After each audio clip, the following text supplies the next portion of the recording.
माँ का खत पढ़कर मनोज स्तब्ध रह गया। उसे समझ ही नहीं आ रहा था कि अब वह क्या करे। उसकी आत्मा उसे धिक्कार रही थी। यह उसने क्या कर दिया। वह अपनी पत्नी के साथ मिलकर अपनी माँ का अपमान करता रहा। अपनी पत्नी के प्यार में इतना अंधा हो गया कि अपनी माँ के आंसुओं को नहीं देख सका।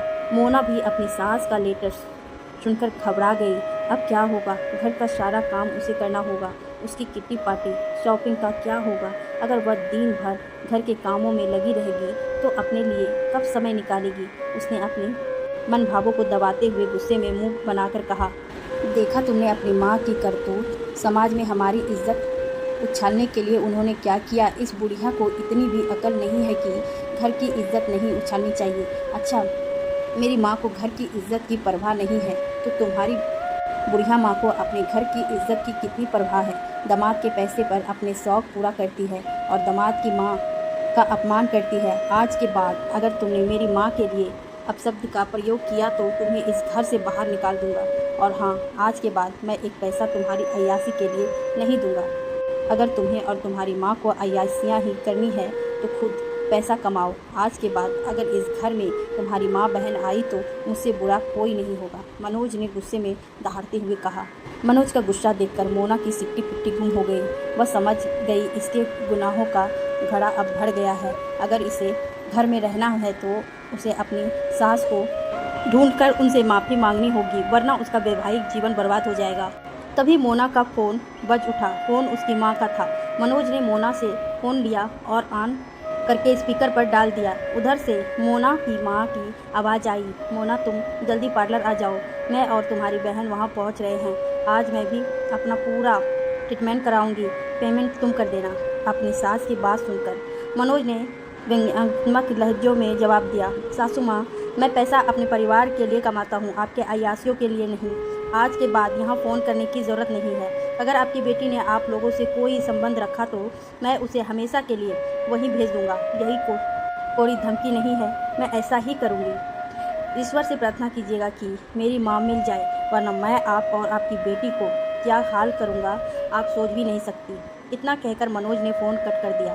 मनोज की बात सुनकर मोना और उसकी माँ दोनों के पैरों तले ज़मीन खिसक गई। मनोज की समझ में नहीं आ रहा था कि वहाँ अपनी माँ को कहाँ ढूंढे। तभी उसका फ़ोन बजा। फ़ोन उसके दोस्त की पत्नी का था। हेलो भाभी, उधर से आवाज़ आई। भाभी साहब, क्या आप अपनी माँ से नौकरी करवा रहे हैं? नहीं भाभी जी, आप ऐसा क्यों कह रही हैं? मनोज ने जल्दी से पूछा। भाई साहब, आज ऑफिस में मीटिंग है, इसलिए मैं वर्मा आंटी के फ्रेंच में बच्चों को छोड़ने गई तो वहाँ मैंने चाची जी को देखा। जब मैंने वर्मा आंटी से पूछा, चाची जी यहाँ क्या कर रही हैं, तो उन्होंने बताया कि अब यही काम करेगी। यह सुनकर मैं हैरान रह गई।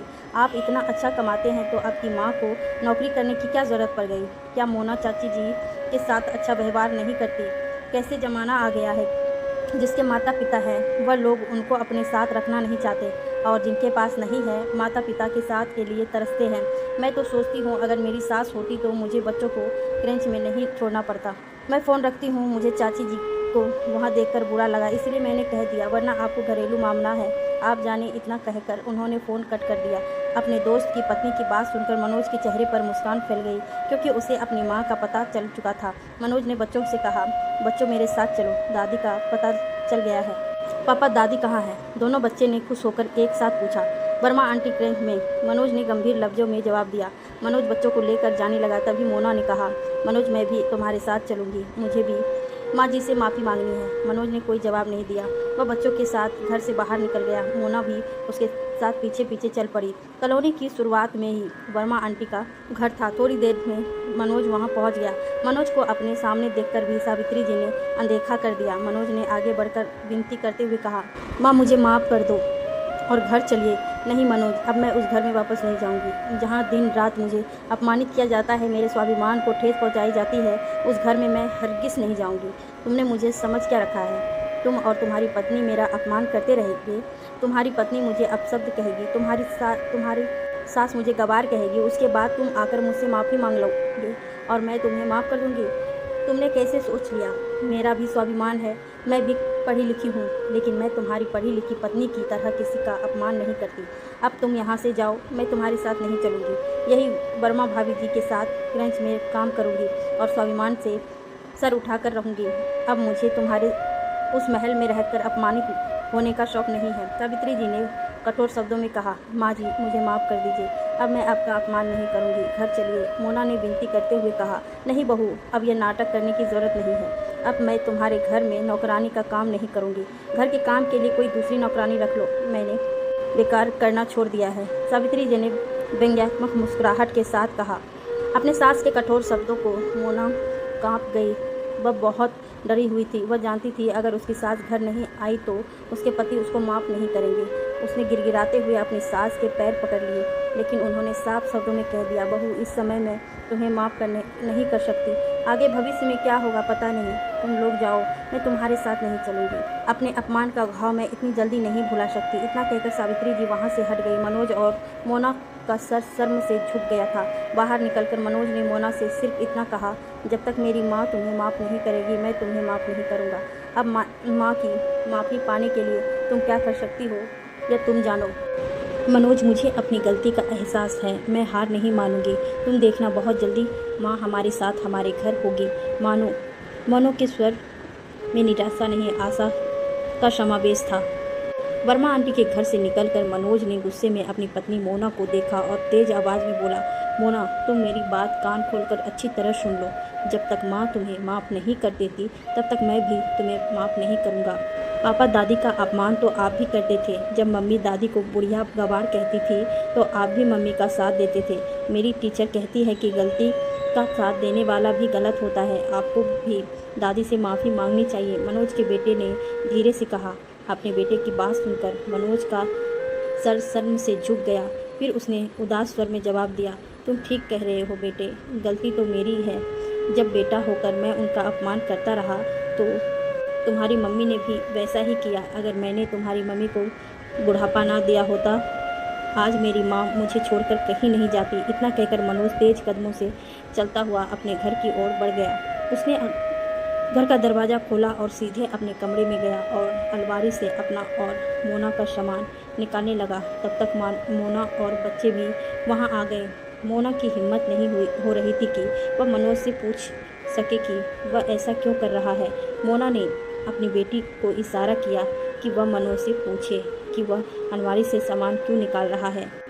पापा, आप कहीं जा रहे हैं क्या? मनोज की बेटी ने पूछा। नहीं बेटा, हम कहीं नहीं जा रहे हैं, मनोज ने सामान निकालते हुए जवाब दिया। फिर आप अलमारी से अपना सामान क्यों निकाल रहे हैं? मनोज के बेटे ने पूछा। बेटा, आज ये कमरा दादी का है, यहाँ दादी रहेगी और हम दादी के कमरे में रहेंगे। इस कमरे में अटैच बाथरूम है, जबकि जिसमें दादी रहती थी उस कमरे में बाथरूम नहीं है। तुम्हारी दादी को रात में कमरे से बाहर निकलकर बाथरूम जाना पड़ता था। मैंने कभी भी उनकी परेशानियों को नहीं समझा, उसे नज़रअंदाज किया। दादी की आंखों में मोतियाबिंद भी हो गया है। उन्होंने मुझसे ऑपरेशन करवाने के लिए कहा, लेकिन मैंने तुम्हारी मम्मी की बातों में आकर उनका ऑपरेशन नहीं करवाया, जबकि तुम्हारी मम्मी तुम्हारी नानी और मौसी पर मेरी कमाई के पैसे लुटाती रही और मेरी माँ का ऑपरेशन करवाना उनको फिजूल खर्ची लगता था। गलती तुम्हारी माँ की नहीं, मेरी है। मैंने ही अपनी माँ की ज़रूरतों को नज़रअंदाज कर रहा था और अपने ससुराल वालों पर खुले हाथों से खर्चा करता रहा, लेकिन अब ऐसा नहीं होगा।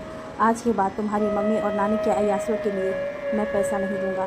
अब घर में फिजूल खर्ची नहीं होगी, मनोज ने गंभीर लहजे में जवाब दिया। पापा, दादी तो यहाँ नहीं है, फिर वह इस कमरे में कैसे रहेगी? बेटा ने पूछा। जब दादी आएगी तब वह इसी कमरे में रहेगी, इसीलिए मैं पहले से ही उनका कमरा उनके रहने का लायक बना रहा हूँ, मनोज ने बेटे को समझाते हुए कहा। मनोज बेटा, अगर तुमने पहले ही अपनी माँ का इतना ध्यान रखा होता तो उन्हें इस बुढ़ापे में घर छोड़कर जाने की ज़रूरत नहीं होती। तभी वह पड़ोस में रहने वाली पाठक आंटी ने आते हुए कहा।